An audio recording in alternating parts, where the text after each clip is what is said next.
Dimanche dernier, la liturgie invitait d'une part à nous réjouir, mais d'autre part, elle nous rappelait que l'existence comporte aussi des moments de doute, d'incrédulité, où il est vraiment difficile de croire.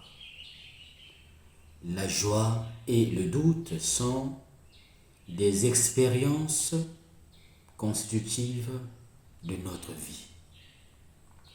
La liturgie de ce quatrième dimanche de l'avant-année liturgique A nous délivre un double message. Le premier, en première lecture, est centré sur la promesse de l'Emmanuel. Voici que la jeune femme concevra un fils qu'elle appellera Emmanuel.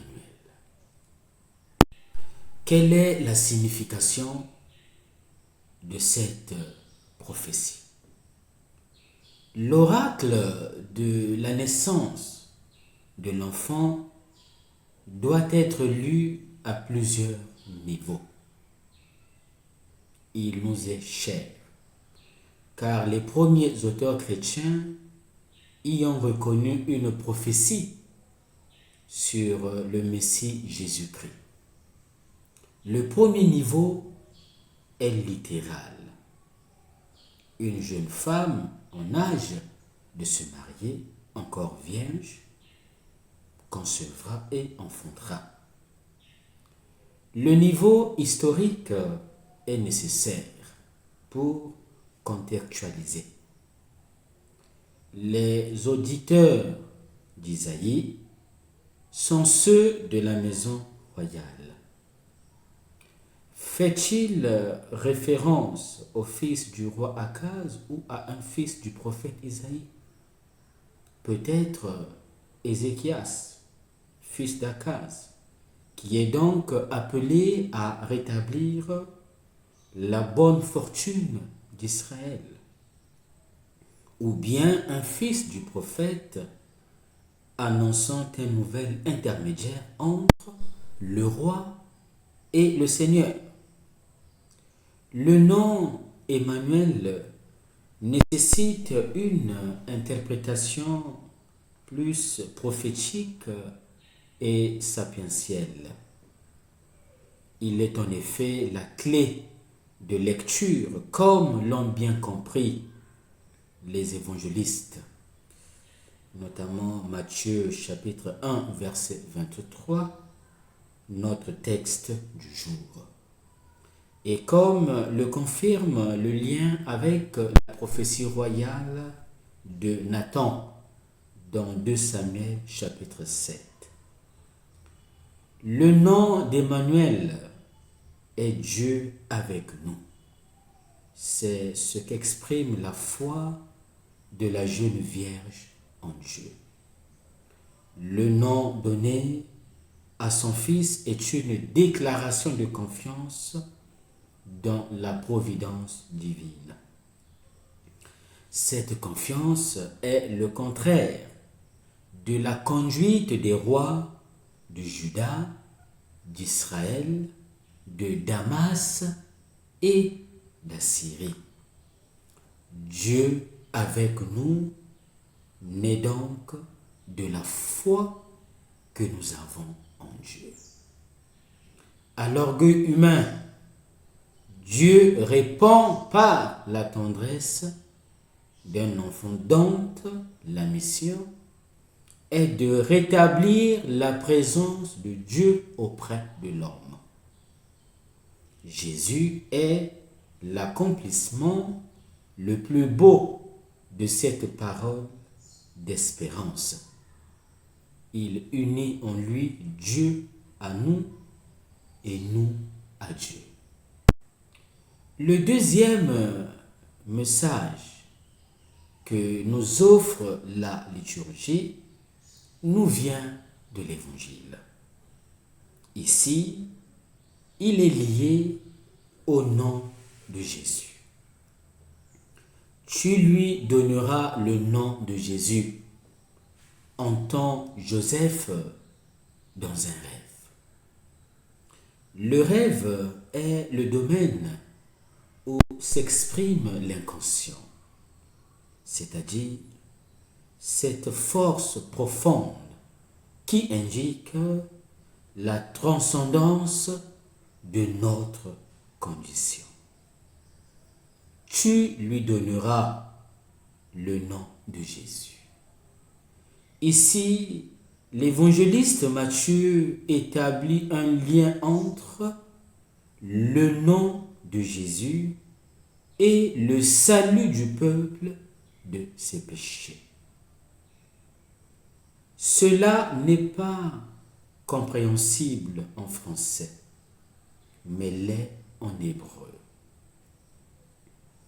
Jésus en hébreu se dit Yeshua et le verbe sauver au futur sauvera se dit Yoshua.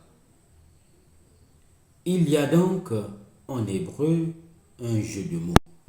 Tu l'appelleras Yeshua, Jésus, car en effet, Yoshua, il sauvera son peuple. En français, nous devrions traduire par il s'appellera Sauveur, car il sauvera son peuple de ses péchés.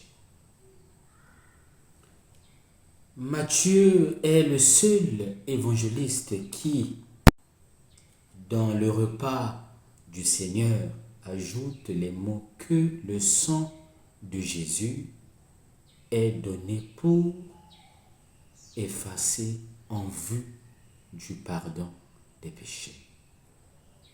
Les péchés ne sont pas les fautes, les manquements des hommes. Le péché est un passé négatif.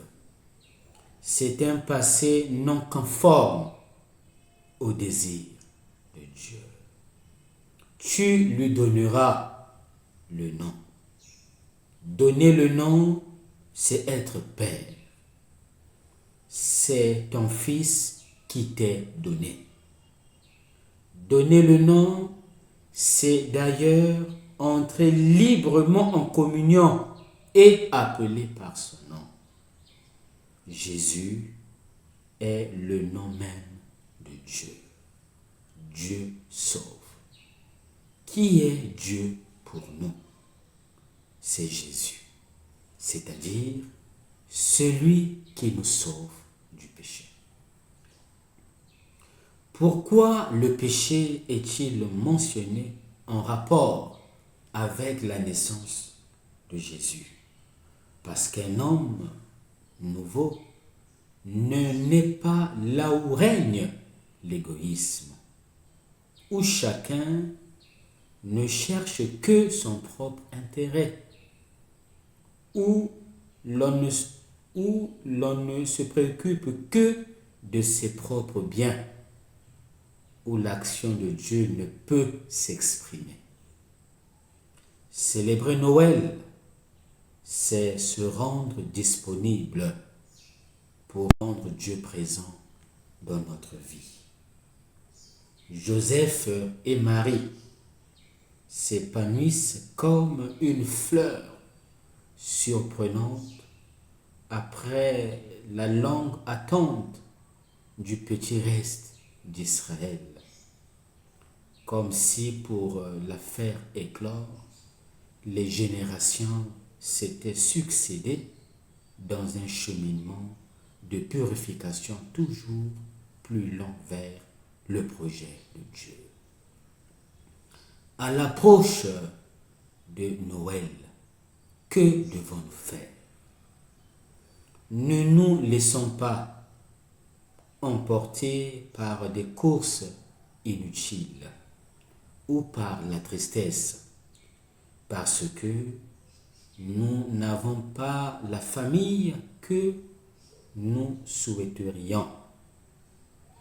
Vivons avec ouverture les relations que nous avons, quelles qu'elles soient. Introduisons comme Joseph l'amour, le respect et la générosité dans nos relations familiales, amicales, ecclésiales ou simplement de proximité. Bon dimanche à tous.